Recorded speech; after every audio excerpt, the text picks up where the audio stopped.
지금까지의 산상수훈을 통해 예수님께서는 가장 먼저 심령이 가난한 자는 복이 있고 천국이 그들의 것이라고 말씀하셨습니다. 심령이 가난한 사람은 하나님 앞에 교만하지 않고 언제나 겸손한 마음, 가난한 마음을 유지하는 사람을 가리키는 말씀이었고, 애통하는 사람은 자기 자신에 대한 깊은 회개와 더불어 민족과 사회와 나라를 향한 깊은 애통이 있어야 한다는 말씀이었습니다. 또 온유한 사람이 복이 있다고 하셨습니다. 온유한 사람은 하나님에게 겸손하게 순종하는 사람을 말하는데요. 이 온유는 소극적인 개념이 아닙니다. 또한 마음을 비우기만 하는 것도 아닙니다. 하나님 앞에 자기의 모든 것을 내려놓고 전적으로 순종하는 것을 의미합니다. 하나님의 말씀에 대해서 잘 길들여지고 훈련된 사람을 말합니다. 하나님의 말씀이 들리는 그 즉시 언제나 어디에서나 순종하는 사람을 말합니다. 아브라함을 생각해 보세요. 아브라함은 실수를 많이 했던 사람이었습니다. 그러나 아브라함은 하나님이 말씀하시는 그대로 순종했던 사람입니다. 세상에 자기 자식 이삭을 100세에 얻은 그 귀한 아들을 하나님께서 바치라고 하십니다. 기가 막힌 말씀입니다. 생각해 보세요. 모리아산까지 아들과 가는데 그 가는 길에 얼마나 고민이 많고 의심이 많았겠습니까? 그렇잖아요. 그러나 아브라함은 도무지 이해가 안 가는 하나님의 명령에 깨끗하게 순종했습니다. 이 순종이 바로 온유함이고 이 사람이 땅을 차지할 수 있다는 말씀이었습니다. 이제 오늘은 예수님께서 네 번째 복을 말씀하십니다. 의에 줄이고 목마른 자는 복이 있나니 그들이 배부를 것이다. 여러분, 지금까지의 많은 종교와 이단들을 생각해 보세요. 모두가 이구동성으로 뭘 말합니까? 복을 말하고 있어요. 복을 앞세웁니다. 이렇게 하면 복을 받고 저렇게 하면 종말의 때에 함께 구원받고 영광을 누릴 것이라고 말합니다. 모두가 인간적인 욕망과 그에 따른 세상적인 복에 그 기초가 있습니다. 그러나 예수님께서 말씀하신 의는 오직 하나님의 의를 말씀하시는 겁니다. 우리의 뜻이나 우리의 욕망을 이루고 세상적인 복을 얻는 것이 아니라, 그게 아니라 하나님의 뜻을 이루는 것을, 오직 하나님의 뜻을 이루는 것을 의라고 말씀하신 것입니다. 하나님의 뜻이 나를 통해서 이루어지는 거예요. 얼마나 귀한 일입니까? 이것이 바로 정확한 의의 뜻입니다. 우리나라의 전통적인 샤머니즘인 무속신앙을 생각해 봅시다. 이 무속신앙에는요, 의가 없어요. 없습니다. 종교학적으로도 다른 많은 종교들을 비교해 보면 의라는 개념이 없거나 희박합니다. 사랑도 있고 자비도 있어요. 그러나 의가 없어요. 다른 신앙과 종교나 이단에는 하나님이 없기 때문입니다. 그래서 의를 구하지 않아요. 하나님이 계셔야만 의를 말할 수 있는데 하나님이 없기 때문에 의가 없습니다. 그래서 오늘 예수님께서 말씀하신 의, 그 의의 복이 있다는 말씀은 거꾸로 생각하면 나 자신과 내 욕망에만 집착할 때는 아무런 복이 없다는 말씀이에요. 그렇잖아요. 내 욕심과 내 욕망이 대상이 되고 목적이 되는 것이 아니라 하나님의 의에만 집중해야 합니다. 내 욕망은 전부 내려놓고 하나님의 의를 먼저 구하는 거예요. 그래서 예수님께서는 오늘 말씀 다음 장인 마태복음 6장 33절에서 이렇게 말씀하셨습니다. 너희는 먼저 그의 나라와 그의 의를 구하라. 그리하면 이 모든 것을 너희에게 더하시리라. 무엇이 먼저냐는 말씀이에요. 우리에게는 먼저 구할 것이 이미 정해져 있다는 말씀입니다. 정해져 있어요. 세상에서 필요한 것, 세상의 성공과 물질과 명예뿐만 아니라 내가 바라는 모든 것보다 가장 먼저, 더 먼저 하나님의 나라와 하나님의 의를 먼저 구하라고 명령하셨어요. 하나님의 나라와 하나님의 의를 먼저 구하고 그 의가 충족될 때 비로소 우리에게 다른 모든 것이 주어진다는 말씀입니다. 순서를 잘 알아셔야 돼요. 생각해 보세요. 불효자는 부모님이 가진 것을 통해서 내 욕심만 이루려고 합니다. 그렇잖아요? 그래서 부모님을 현금 지급기로 알고 그렇게 생각하고 살아요. 아니, 내 부모니까 당연히 나를 먹이고 입히고 가르치고 돈 주고 집 사주는 게 당연하다고 생각해요. 그런 부모를 통해서 내 욕망이나 소원을 이루기만 하면 된다고 생각해요. 그러나 효자는 그렇지 않잖아요. 내 욕망은 둘째고 부모님의 말씀과 뜻을 먼저 생각합니다. 그게 효자잖아요. 부모의 말씀을 잘 순종하고 지키고 그 뜻을 잘 헤아리면 내 뜻도 건강하게 이룰 수 있다고 생각합니다. 그게 효자입니다. 여러분, 무엇이 우선이고 무엇이 근본이냐는 말씀이에요. 두말할 것도 없이 그것은 하나님의 의입니다. 하나님의 의가 가장 먼저입니다. 지금도 우리에게는 소원이 많아요. 죽을 때까지 욕심도 많을 예정이고 소원도 많을 예정이에요. 그것만 생각하면서 열심히 기도도 할 거예요. 하지만 틀렸습니다. 나를 통해서 하나님의 의가, 하나님의 뜻이 먼저 이루어지고 나서야 내 뜻과 내 소원도 이룰 수 있다는 말씀이에요. 내가 내 소원을 이루기 위해 100일 기도를 시작했다고 합시다. 그 100일이 채워져야 내 소원이 이루어지는 게 아니에요.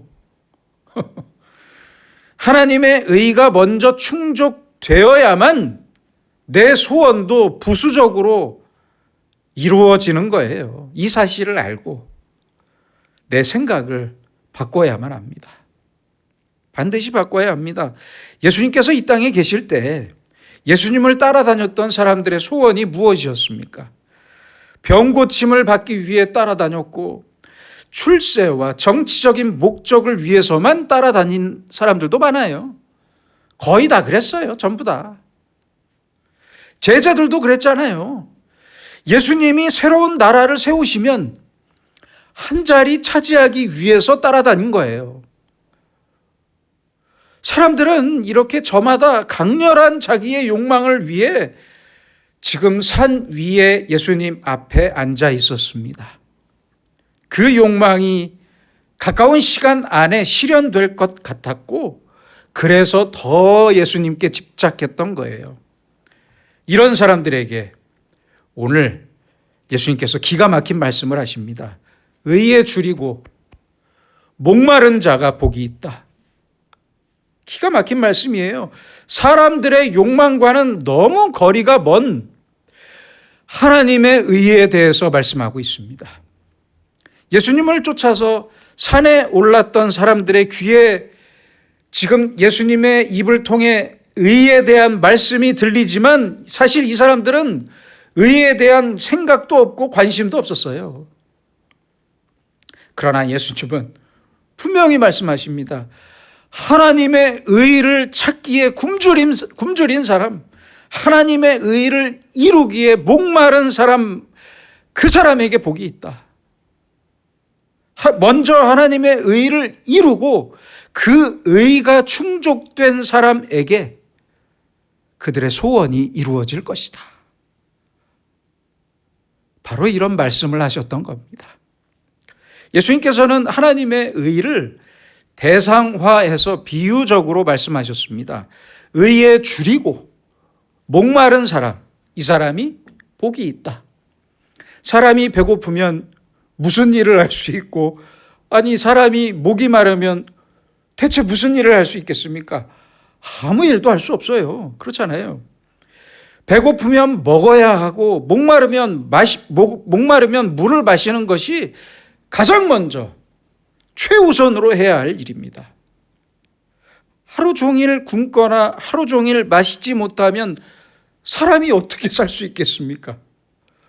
의에 대해서도 바로 이렇게 갈급한 마음을 가지라는 말씀입니다.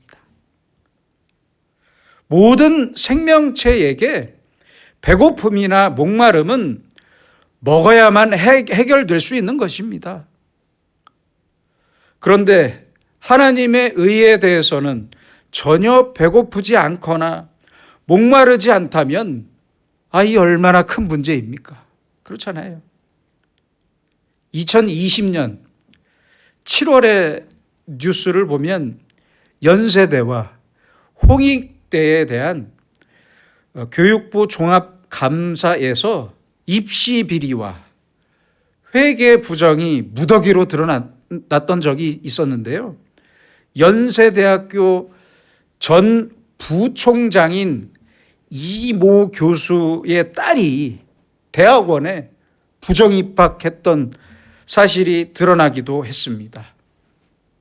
여러분, 많이 배우면 뭐합니까? 의에 전혀 무지하고 감각이 없고 의에 신경 쓰지도 않는 그 부모 때문에 이 자식은 평생 부정 입학자라는 낙인이 찍혔습니다.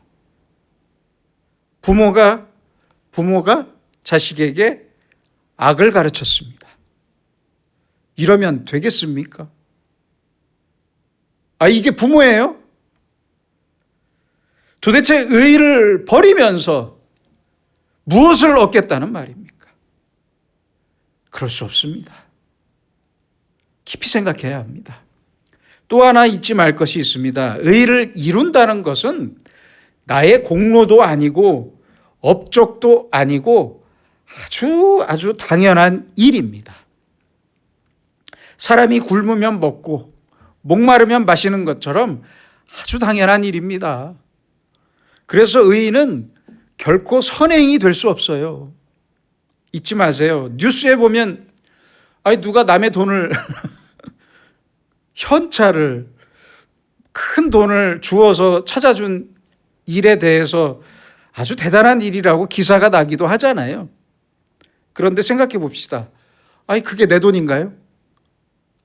원래 내 돈이 아니었어요.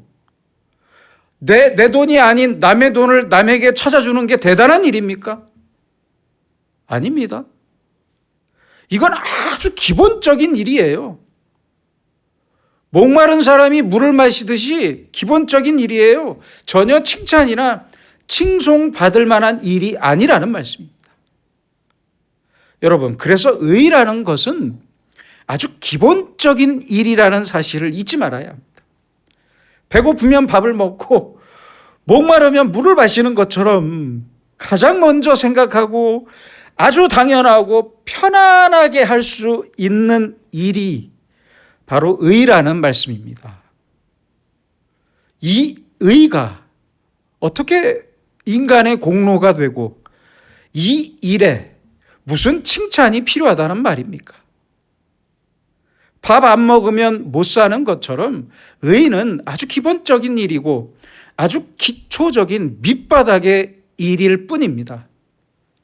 예수님께서는 이렇게 의를 지키는 사람에게 배부름이 있을 것이라고 말씀하십니다. 약속하셨습니다. 의는 의일 뿐입니다. 왜 의를 지키냐? 무엇을 위해 의를 행하냐? 구구절절 설명할 필요가 없어요. 의는 의예요. 목마른 사람에게는 오직 물만 필요합니다. 사이다도 필요 없고요. 콜라도 필요 없어요. 지금 필요한 건 오직 물 하나뿐입니다. 물 한 모금뿐이에요. 그 어떤 것도 물을 대신할 수는 없습니다. 그렇듯 의도 오직 의일 뿐입니다. 세상에서 의를 대신할 수 있는 건 아무것도 없습니다. 헌금? 뭐 선행? 그런 게 아니라니까요. 그런데 사람들은 의를 대신할 수 있는 게 있고 꼭 의가 아니어도 괜찮다고 말합니다. 그렇게 생각해요. 지금 잠깐은 의가 없어도 된다고 해요. 이번 한 번만, 딱 한 번만 눈 감으면 된다고 해요. 괜찮다고 해요. 이 일을 딱 한 번만 넘기면 모두가 다 편하다고 해요. 정말 그렇습니까? 딱 한 번의 학교 폭력, 딱 한 번의 청탁과 딱 한 번의 뇌물이 얼마나 큰 후폭풍을 몰고 오는지 우리는 잘 알고 있잖아요. 그래서 우리는 절대 단 한순간도 의를 무시하면 안 됩니다. 무시할 수 없는 겁니다. 오늘 예수님의 말씀처럼 의에 줄이고 목마른 사람으로 살아야 합니다. 의에 줄이고 목마른 사람처럼 언제나 갈급한 마음으로 살라는 말씀이에요. 매일 먹고 마시지 않고는 절대 살 수 없는 그런 마음으로, 갈급한 마음으로 하나님의 의를 이루며 살라는 말씀입니다. 예수님이 말씀하신 의는 능동적인 의와 수동적인 의로 나누어서 생각해 볼 수 있는데요. 어떤 사람들은 능동적으로 의를 이루겠다면서 폭력을 동원하기도 해요. 그렇죠? 마음에 안 드는 사람을 자기가 고쳐보겠다면서 다른 사람의 행동을 비판하고 강압적인 방법을 사용하기도 하는데 이것은 옳지 않은 방법입니다. 잊지 마세요. 나중에는 오히려 본인이 더 악해지는 것을 볼 수 있습니다. 예수님께서는 이런 적극적인 방법의 의의를 말씀하신 게 아니에요. 오히려 수동적인 의의를 말씀하셨습니다. 지극히 수동적인 의의입니다. 그래서 자기 희생적인 의, 믿음의 뿌리를 내린 의, 하나님께 순종하는 의를 말씀하신 거예요. 집 나간 탕자는요, 집 밖에서 무슨 일을 해도 의를 이룰 수 없었어요. 그렇잖아요. 결국 모든 것을 포기하고 아버지 집으로 돌아왔을 때 비로소 의를 이룰 수 있었던 거예요. 아직도 하나님을 떠나서 집 나간 탕자처럼 내 힘으로, 내 생각으로, 내 능력으로 의를 이룰 수 있다고 생각하십니까? 그렇지 않습니다. 하나님의 의는 그렇게 이루어지는 것이 아닙니다. 오히려 무능력하고 어리석은 나를 통해서 하나님의 의를 내가 힘입어서 내가 하나님의 의를 이룰 수 있는 것입니다. 수동적인 의를 아는 사람은 그래서 하나님의 의를 무서워할 줄 아는 사람입니다. 이 사람은 그래서 의를 떠나서는 단 한순간도 살 수 없다고 생각하는 사람이에요. 그래서 이러한 수동적인 의를 구하는 사람이 바로 배부를 수 있는 사람입니다. 잊지 마세요. 오늘 말씀인 의에 줄이고 목마른 자는 복이 있나니 그들이 배부를 것이미요에 배부를 것이다 라는 말씀은 의가 충족된 사람은 그 의로 인한 만족함을 얻을 것이다, 뭐 이렇게 해석할 수도 있겠지만 마태복음 6장 33절의 말씀처럼 그의 나라와 그의 의를 구하면 이 모든 것을 너희에게 더하시리라 라는 의미를 포함하고 있기 때문에 중요한 의미가 있는 말씀입니다. 배부른 것, 만족이라는 것이 의를 지키면서 이루어진다는 말씀이에요. 내가 내 생각과 능력으로 수단과 방법을 가리지 않고 일을 추진한다고 해서 의를 이룰 수 있는 게 아니에요. 아무리 큰 집에 살아도 먹는 게 더 중요하고, 아무리 많은 돈을 가졌다고 해도 물을 마시는 것이 훨씬 더 중요하듯이 우리에게는 하나님의 의가 가장 중요하고 최우선적이라는 것을, 그 사실을 잊지 말아야 합니다. 어떤 분은요, 은혜를 간절히 사모하는 그리스도인을 즐거운 거지라고 표현했어요. 옳은 이야기라고 생각합니다. 우리는 모두 즐거운 거지입니다. 즐거운 거지에게는 오직 한 가지 소원밖에 없기 때문입니다. 오늘도 먹고 마실 것만 있으면 소원이 없겠다 그러잖아요. 이 거지는 생각이 복잡하지 않고 아주 단순하고 소박해요. 의에 줄이고 의에 목마른 사람도 항상 의를 이루고 반드시 의를 이루면서 의 안에 살 생각이 전부입니다. 그런 사람이에요. 그렇게 사는 사람이 만족을 얻을 것이라고 말씀하십니다. 의를 이루기에 갈급한 사람에게 모든 일에 형통함이 있을 것이라는 말씀입니다. 의에 줄이고 목마른 자는 복이 있나니 그들이 배부를 것이다. 너희는 먼저 그의 나라와 그의 의를 구하라. 그리하면 이 모든 것을 너희에게 더하시리라. 우리는 의를 향한 나의 배고픔과 나의 목마름을 항상 점검해야 하고, 오늘도 내일도 당연히 이루어야 할 하나님의 의를 먼저 구하면서 주님께서 주시는 만족과 행복으로 살아야 합니다. 이렇게 사는 사람만이 이렇게 고백하며 살 수 있습니다. 여호와는 나의 목자시니 내게 부족함이 없으리로다. 기도하시겠습니다. 자비하시고 의로우신 아버지 하나님, 하나님의 뜻과 의를 이루시기 위해 십자가를 향해 가셨던 예수님의 발걸음을 따라 우리도 하나님의 의에 굶주리고 목마른 사람으로 살면서 하나님의 뜻과 의를 위해 마땅히 희생하고 순종하며 살게 하시고, 그 희생과 순종을 통해 우리에게 모든 것을 더해 주시고 배부르게 하시고 주님께서 주시는 기쁨과 평안과 행복으로 살아가게 하여 주시옵소서. 예수님의 이름으로 기도드립니다. 아멘.